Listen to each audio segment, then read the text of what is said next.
All right, Alexander, let's talk about the situation in Ukraine, a military update, and let's talk about what is happening in Pakrovsk, in Mirnograd, as well as Kupiansk. Just a few days ago, Zelensky was telling the world that there are a couple of hundred soldiers, Russian soldiers, in Pakrovsk, and that the Ukraine military would deal with them. The situation was difficult, but not catastrophic, according to Zelensky. And then we have his bizarre update on Kupiansk, where he said that there were 60 Russian soldiers in Kupiansk, and the Ukraine military just needed a couple of weeks to deal with those 60 soldiers. That doesn't appear to be the situation. That's not the situation. But anyway, the Russian Ministry of Defense, they actually issued a statement saying that Zelensky is divorced from reality. An interesting statement from the Russian Ministry of Defense. Your thoughts on what he is saying and the real situation in these three areas? Absolutely. I mean, the Russian Defense Ministry said that it is completely divorced from reality and that there are only two explanations for it. The first is that Zelensky himself believes it, in which case, I mean, he's completely lost touch and connection with what is really happening on the front lines, or alternatively, and I think that they're right on the second, actually, that he's trying to deceive the Ukrainian people, the Ukrainian army, and above all, the people who the Russian Defense Ministry calls Zelensky's Western sponsors. In other words, the United States, Donald Trump, the Europeans, people of that kind. And I think they're right. I mean, the Russian Defense Ministry are absolutely right about this, because all of the information we're getting from the front lines, from the battlefields, tells a completely different story, the diametrically opposite story to the one that Zelensky is saying. First of all, Pakrovsk, this is the big battle, the biggest battle. The Russians, about 2 weeks ago, 10 days ago, said that they had surrounded the Ukrainian garrison in Pakrovsk. With every day that passes, we can see that that is true, and that the situation of the Ukrainian forces there is deteriorating. Now, the Russians have established what appears to be overall control of Pakrovsk itself. There are Ukrainian troops still in Pakrovsk, but they appear to be mostly holdouts, people who are surrounded in various locations. They're obviously not able to form a unified resistance to the Russians. And there is an still coherent body of Ukrainian troops in this area, which is basically an area that brings in the neighboring town of Mirnograd as well.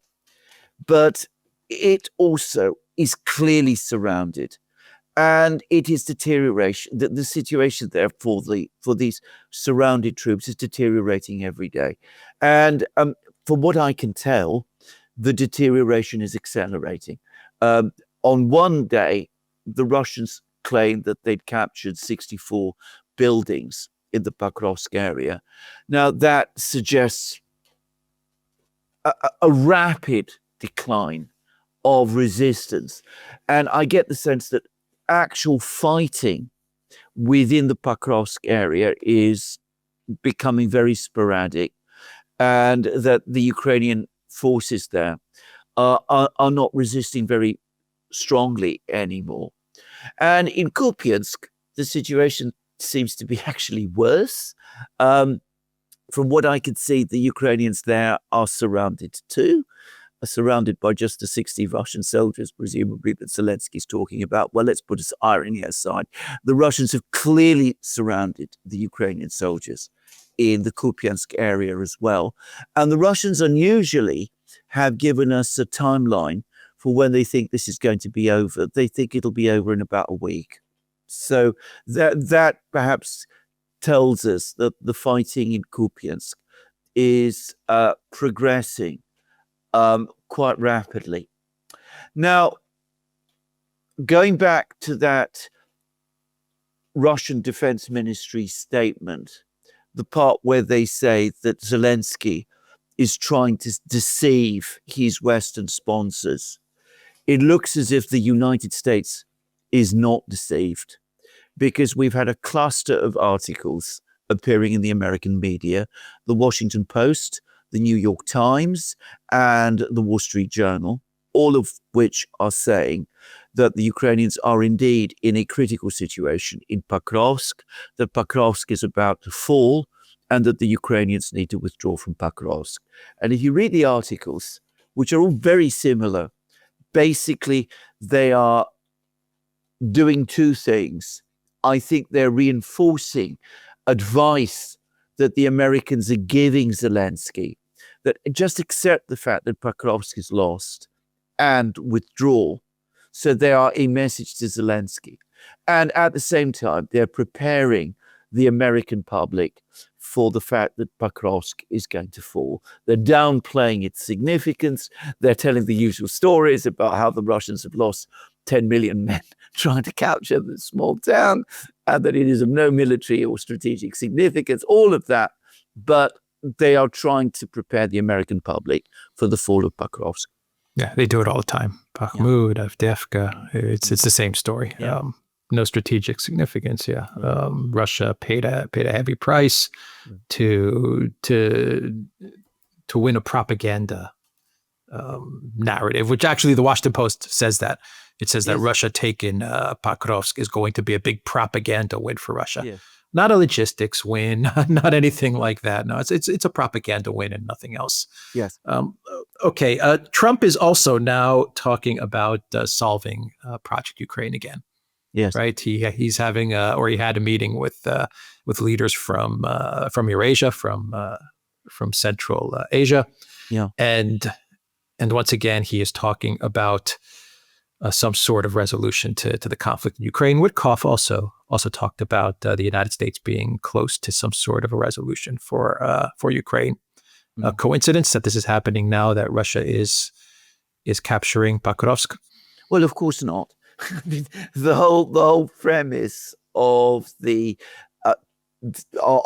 change in policy by the Trump administration that we saw this autumn was that Ukraine was winning the war, that the Russians were bogged down, that the Russians would never capture Donbass. And so for that reason, all that needed to be done was for the Russians to accept the freeze of the conflict, because they were never going to win. And you're going to pile up the pressure on them to get them to do that. Now it looks like the Russians are winning after all. And they're not just winning in Pakrovsk and Kupiansk. They're winning big in Zaporozhye. This morning, as we're making this program, there was announcements that an important fortified village called Uspenovka in Zaporozhye region has fallen. There's reports of big Russian advances in other places. In Kharkiv region, Volchansk, another city there, has fallen or is about to fall.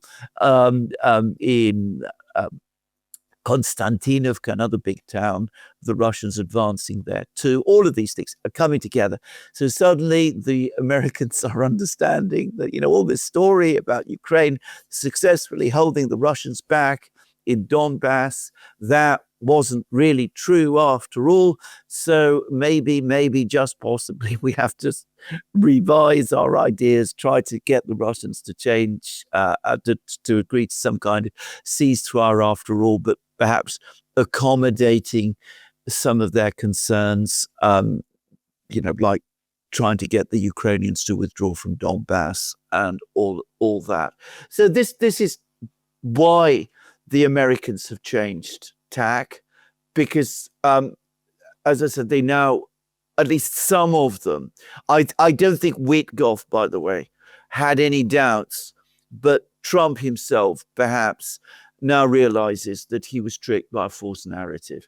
I suspect it is too late.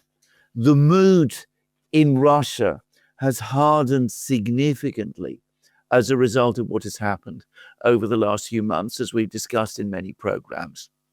And with the Russians now advancing, I'm not sure why they would want to return to some of the ideas that were being talked about in August, given that, as I said, the situation now on the battlefronts is completely different. So the last month of this Trump flip flop to go back to the ceasefire and then placing sanctions on Russia was based on information that that Ukraine was holding the Russians off in Pakrovsk. Yeah. Information that I would guess was from Zelensky to Kellogg, Rubio, Ratcliffe. I don't know these guys, and then they advised Trump accordingly, right? That's so exactly Trump right. said, yeah. So Trump said, okay, well, I'm just going to put more pressure on Russia. I'm going to place sanctions. I'm going to cut off their oil, and I'm going to go back to the ceasefire plan from Kellogg, freeze the conflict.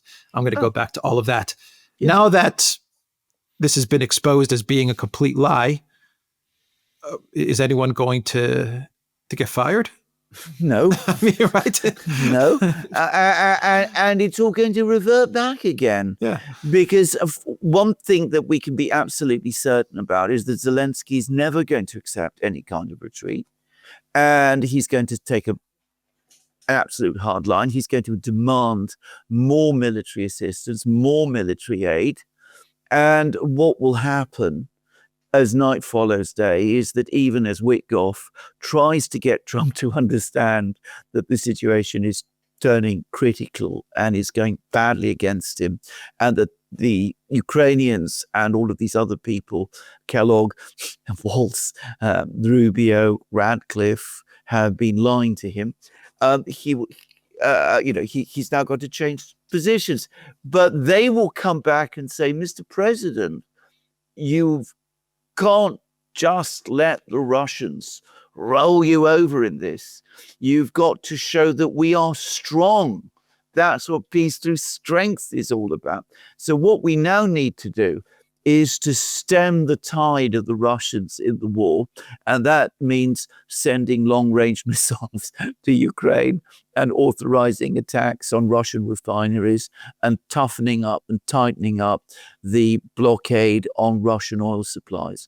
And you can already see this. So over the last couple of hours, the US Treasury has blocked a sale by Lukoil of its overseas refineries to a Swiss-based company called Gunvor. The Treasury has said some absolutely awful things about Gunvor, that they're controlled by Russia, which there is no evidence of, by the way. It's a Swiss company. This has been a story that the Treasury Department has been running with for years, because one of the original founders of Gunvor was a Russian businessman, though he's departed from the company long ago. But the Treasury, the neocons, as we know, when they crystallize a view, they will never change it. So they blocked the transfer of the assets from Lukoil to Gunvor. They're going to try and tighten up further on Russian oil exports.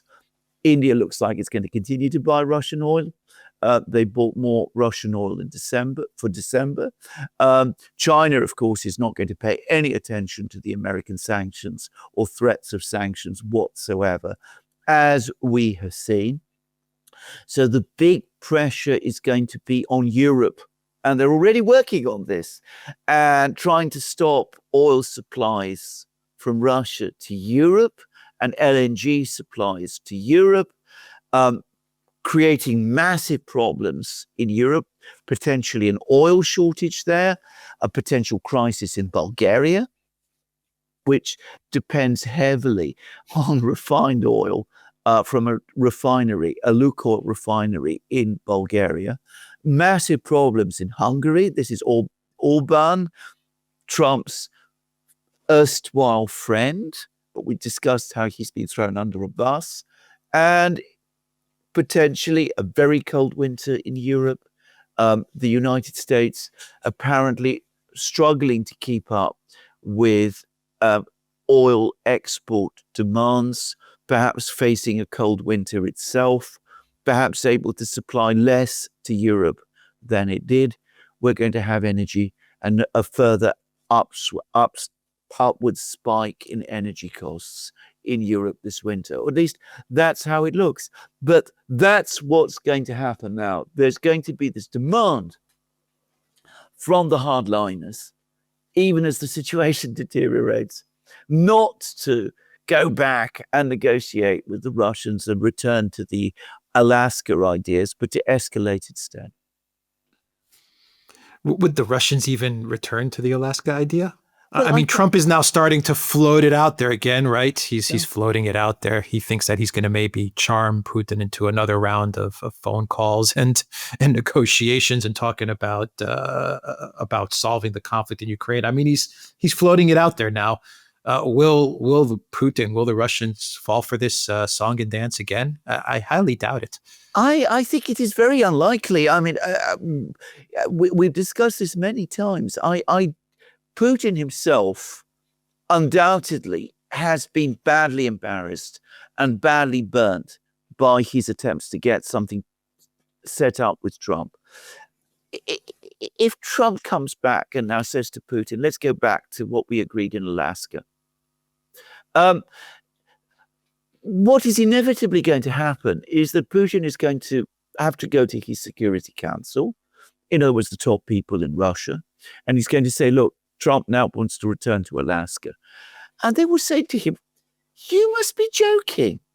I mean, he's already played you once. Why do you go on trusting this man who is so obviously and completely untrustworthy? And why would we want to do it anyway? This concession that you made back in August, we ceased fire in Zaporozhye and Kherson region in return for the Ukrainians pulling out of Donbass. Well, that might have made a kind of sense in August because we still had a lot of fighting to do to gain control of Donbass.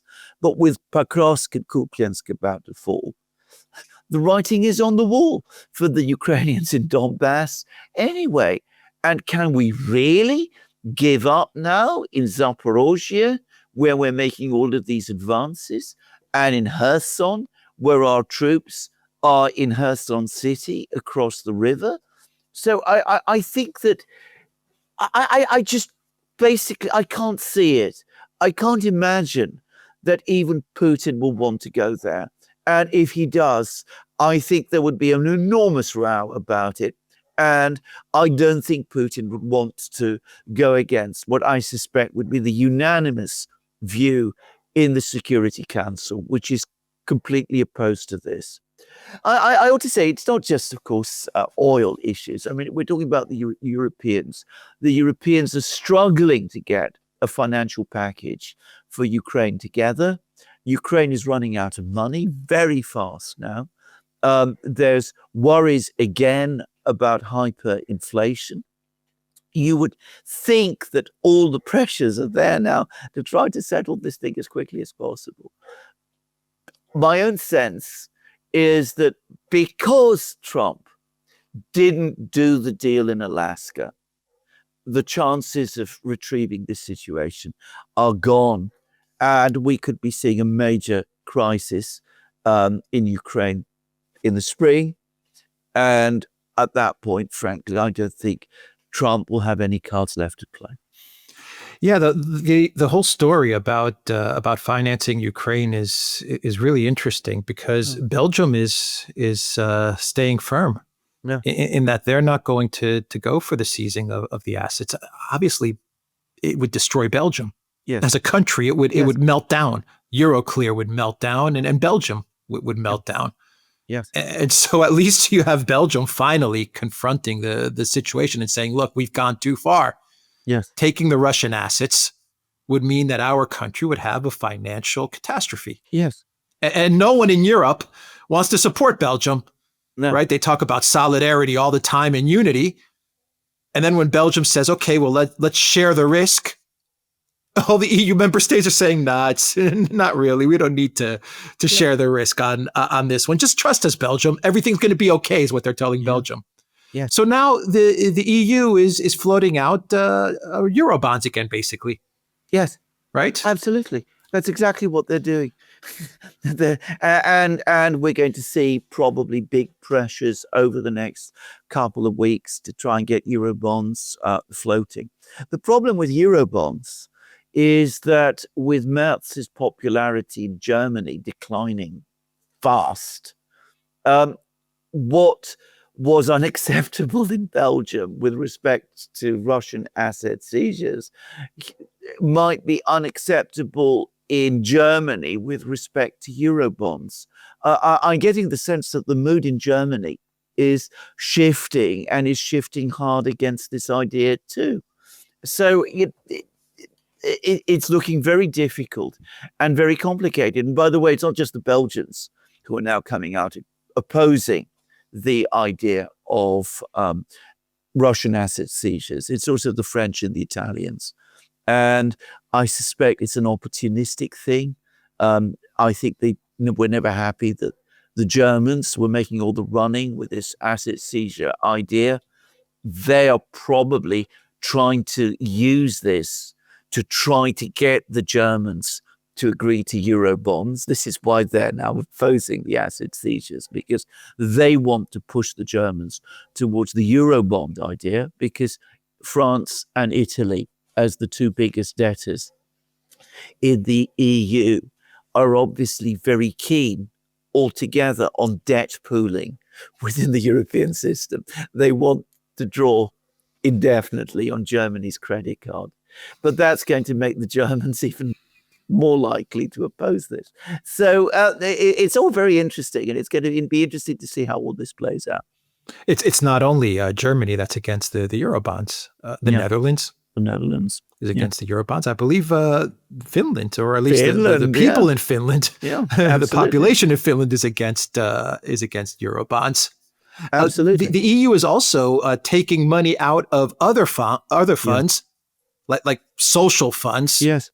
And they're moving it into these war funds in order to give the money to Ukraine to keep them afloat. I mean, they're cannibalizing their own funds. I mean, they're plundering their own funds, which is probably illegal, by the way. I cannot imagine that this is a legal practice. I mean, in any budget system, state budget system that I know of, transferring funds from one part of the budget to pay another part of the budget without going through certain very complicated and elaborate legal processes is always acknowledged to be illegal. But of course, Ursula and company are never going to restrain themselves from doing that kind of thing, because the days when the European Commission let European law restrain what it does have long since gone away. Those days are gone. A final question. Rutte, the CEO of NATO, he gave a speech in Romania where he hinted at European ammunition production surpassing Russian ammunition production. Now, I've gone through the speech. Yes. And there's only 2 to 3 sentences, not even 2 sentences, where Rutte makes the claim that the days of Russia producing more ammunition than NATO are coming to an end. He doesn't get into any specifics. He doesn't actually say that NATO is making more ammunition than Russia. He says that those days are coming to an end. Yes. What do you make of that statement from Rutte? Well, it seems that Europe is in the midst of a great production miracle, because just a few weeks ago, months ago, he was saying that Russia is producing more ammunition than the whole of the collective West combined. But you see, we all we need to do is to continue to spend a little bit more money and put a little more energy behind this. I mean, don't despair now. It's true, Pokrovsk is about to fall. It's true, Kupiansk is about to fall. Donbass is about to collapse. But we've got to keep going, because we are almost there.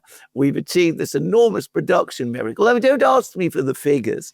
I'm not here to provide you the figures. After all, these are probably classified and secret anyway. But all we need to do is just keep going a little longer and all will be well, because we'll be overtaking the Russians on this. Now, I'm being a bit obviously ironic here, but can I just say, I have, I think, a pretty fairly good idea of what the real production numbers in terms of weapons, artillery, ammunition actually are. I think there was an upward bump at the start of this year. I think it's run its course, and I think it's falling again. And if Babiš really means what he says, I think that we'll start to see a decline in Czech production as well. And the Czech Republic, interestingly, has been, it is because of historic reasons, going back to before communism, by the way, when the Czech Republic and Slovakia were the former industrial heartland of the Habsburg Empire. They had a large number of big industrial factories that produced shells and such things. And they still apparently account for a large proportion of Europe's shell production. But I mean, we shouldn't take any of this seriously. From Rutte, it's just, again, propaganda. Business for the CEO. Just exactly. on Babiš, I was going to ask you about Babiš to wrap up the video. Yeah. He has formed a government. Yeah. The coalition is right of Babiš. Yes. And they appear more anti-Ukraine or taking a more anti-Ukraine position than what Babiš had taken. Yes. So not looking good for the EU in terms of Czech Republic, perhaps good for Orbán and Fico. Absolutely. There was a lot of uncertainty about what direction Babiš would take, but it does look as if he's taken this line. And I understand, by the way, that the domestic pressures in the Czech Republic are very, very strong, and it would have been politically all but impossible for him to shift in the other direction. So we now have the Habsburg lands, the Czech Republic, Slovakia, Hungary. They're coming together and they're starting to form a bloc within the European Union, which opposes further commitment, the further deep commitment to Ukraine. And I would say, by the way, I don't think the situation in Austria is played out. I think that there's still a lot to decide about what's going to happen in Austria. But the fact that Babiš has taken this line makes it more likely that eventually Austria will jump and will go over to that side too. Austria, Czech Republic, Hungary, and Slovakia. Yeah, the old Habsburg Empire coming back together. Interesting. All right. We will end the video there. theduran.locals.com. We are on Substack as well, so check us out there. And you can also find us on X, on Rumble, and on Telegram. Right. Take care.